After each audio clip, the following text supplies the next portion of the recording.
कर्तुराज्ञया प्राप्यते फलं कर्म किं परं कर्म तज्जडम् ईश्वरार्पितं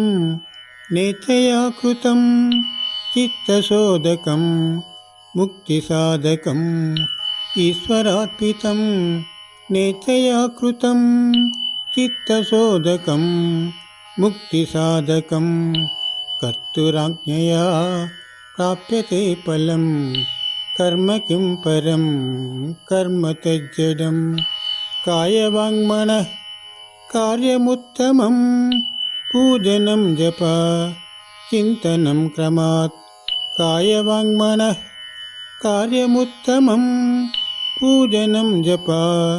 चिन्तनं क्रमात् कर्तुराज्ञया प्राप्यते फलं कर्म किं परं कर्म तज्जडम्